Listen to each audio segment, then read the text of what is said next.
All right, and welcome to another edition of Brewing with Scott Leffler. I'm your host. My name's Scott Leffler, and today's show is going to be just a little different, from my end at least, because I am broadcasting from my phone, because my computer doesn't seem to want to work. So, it is what it is. But I said it'd be live at 12:30. It's 12:32, and I didn't want to wait any longer for my computer to decide to function. Today's show hopefully will be a little bit shorter than the past couple have been, although not a lot shorter because I want there to be a little bit of substance to the show. But I do have a couple topics. I want to talk about mailboxes. Really, I do want to talk about mailboxes. You might not understand, but you will by the end of the show, I hope. I want to talk about an endorsement that Mitt Romney got and whether or not it means anything.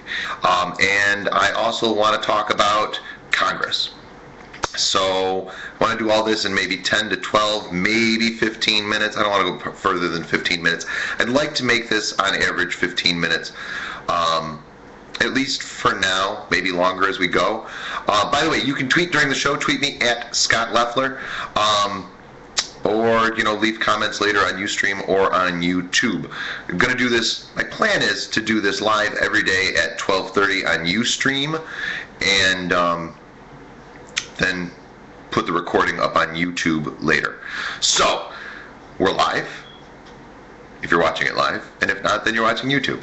Let's start with Congress. Congress is working overtime this week. Crazy, crazy overtime. They really, really, really want to get stuff done. They want to get stuff done so bad that Congress is going to work. You won't believe this. You will not believe how hard Congress has decided to work. Congress is going to work 5 days this week. 5 days. 5 whole days. Could you imagine being forced, having to work 5 days to get your job done? I mean, it is absolutely 5 days. That's like most of the week. I can't believe that Congress is going to work most of the week on their job. I mean, can you imagine how long it's been since you've worked 5 whole days? Probably last week, right? Yeah. You know the last time Congress worked 5 whole days? The last time Congress worked 5 days, I'm not joking, the last time Congress worked 5 days was last year. This is the first time in the 2012 calendar year that Congress has decided to work 5 days. I'm astounded at this. Now, I learned this on a story written by Jamie Dupree. If you ever listen to Neil Bortz, Jamie Dupree is a regular contributor. If you never listen to Neil Bortz, you should. It's an interesting show. We used to run it on WLVL. I don't know if they still do because, frankly, I stopped listening to WLVL when they fired me. By the way, that was 3 years ago yesterday. 3 years ago yesterday is the anniversary, or yesterday was the 3-year anniversary of when WLVL made the horrible decision to let me go. But it's all good now because now you don't just have to listen to me, you can look at me too. And look, aren't I gorgeous? Sarcasm, learn it. It's my first natural language. So, Congress is working 5 days this week, and this is a news story. Of course this is a news story because they haven't worked 5 days at all this year. So, thank your congressman for the hard work that they put in. Thanks, Congressman. Second story. Mitt Romney got an unusual endorsement last week, Monday to be exact, when a new song dropped on the hip-hop charts. There's a new Lil Wayne song, sorry, not Lil, Scott, you're showing your whiteness. There's a new Lil Wayne song that came out last Monday, and in it, Nicki Minaj, yes, Nicki Minaj, states that she's a Republican voting for Romney. Now, Barack Obama has got to be absolutely concerned that he's losing the Nicki Minaj vote. Not only is she not voting for him, but she's instructing other people to vote for Mitt Romney. I mean, you've got to imagine that he's absolutely quaking in his shoes. Or maybe not, because apparently Nicki Minaj has 3 residences. She lives in Georgia, she lives in New York, and she lives in California. Now, guess where she's registered to vote? Could be one of those blue states. Maybe she's registered to vote a blue state, and her vote won't really matter because those blue states are going to vote for Obama. No, she's not registered to vote in the blue state. She's registered to vote in none of the above. I'm sorry, but if you're not registered to vote, I really don't care about your endorsement. Doesn't matter who you say we should vote for. If you're not registered to vote, it doesn't really matter at all to me. And I don't think it should matter at all to you either. Although, between you and me and whoever else might be watching or listening, you could just listen if you don't want to look. I don't blame you if you don't want to look. Here, in fact, we'll look. There's a puzzle. All right. Sorry. No, you have to look. But celebrity endorsements just don't mean much to me. I don't care who Nicki Minaj is going to vote for. I don't care who Clint Eastwood is going to vote for. I don't care who Ed Asner is going to vote for. When I was in college, I was doing some freelancing for the Mansfield News Journal, which is newspaper in Mansfield, Ohio, just south of Ashland, where I went to school and lived. And the Ashbrook Center, which was the university's political arm, if you will, used to have speakers in all the time. If you've talked to me personally, I've probably told you awesome stories about all the people that I saw and met when I was in college, because all of the cool people came to Ashland. Dan Quayle came, Bob Dole came, and now I'm trying to think, Colin Powell. But anyway, one of them was Ed Asner. Ed Asner came to Ashland University and said, blah, blah, blah. I don't even remember what he said. I wrote a story about it, and I, for the life of me, cannot remember a word that he said. But I don't care what Ed Asner thinks, or Nicki Minaj, or anybody else. So Nicki Minaj, who lives in 3 states, would that be a menage a trois, by the way? Doesn't vote in any of them. Your endorsement doesn't count. I'm very sorry. Also, you made your endorsement in a rap song. Really? Diggity, diggity, diggity, diggity. Yeah.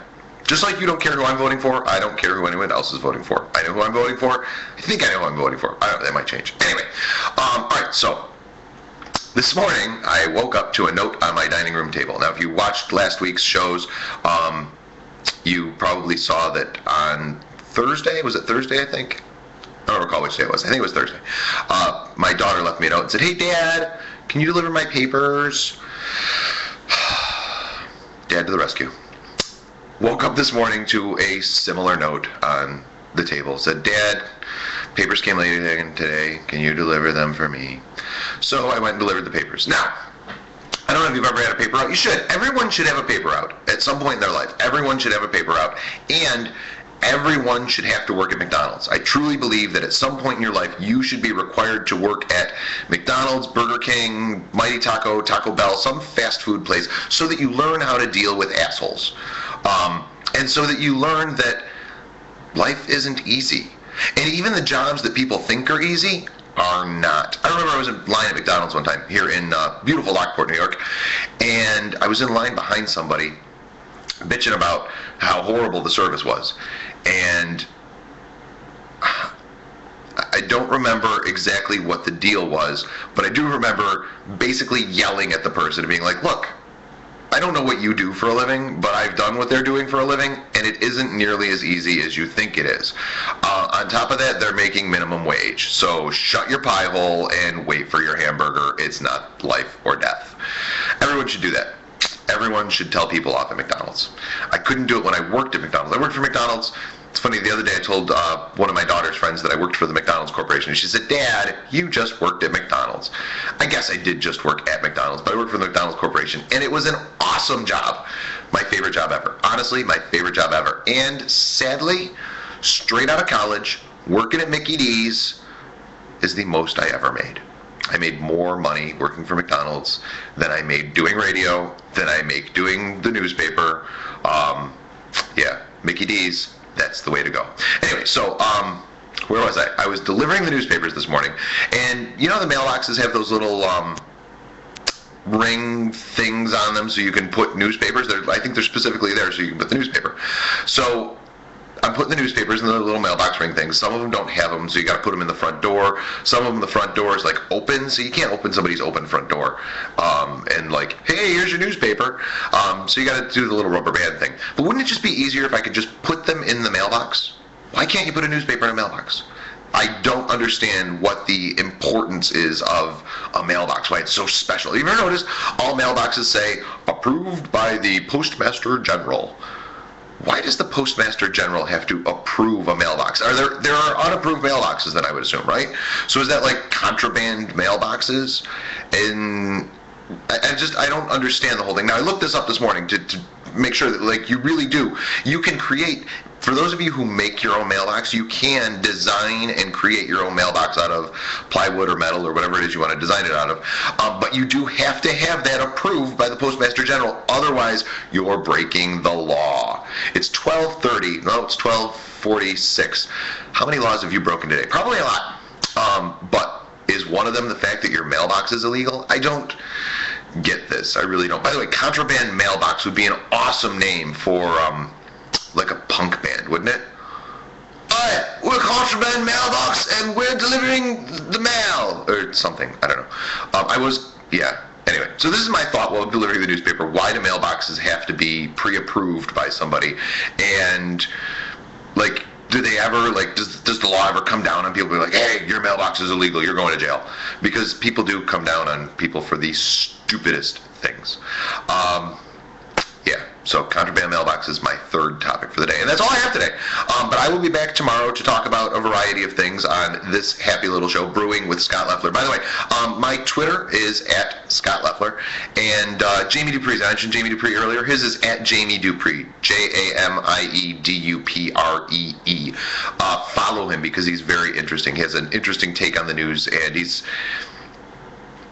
he doesn't directly inject his opinion into things, but he doesn't BS things either. Sometimes I find that as a journalist, you have to play it straight when it shouldn't be played straight. That's always one of my problems with my job, if you will, is that you have to be like, all right, this is factual, and you can't inject any. There are things that you know. There are known knowns, and there are known unknowns, and there are unknown unknowns. I'm doing my Donald Rumsfeld impersonation now. But there are things that you know in the media that you can't say, and it's very frustrating sometimes. Love my job, but it is frustrating sometimes. By the way, no show would be complete if I didn't show you that, yes, I am drinking coffee. Yes, out of the same cup, although I have since washed it. Because you can wash coffee cups on occasion. You don't have to do it every day. I put Splenda in my coffee today because I'm out of sugar. So I rated my girlfriend's Splenda. On the Splenda bag it says, tastes just like sugar. It doesn't. Splenda does not taste just like sugar. Our theory is that it tastes just like sugar for people who have never had sugar. It tastes similar to sugar in that there's a sweetness factor to it. But by that standard, Coke and Pepsi taste the same. And they don't. Coke all the way.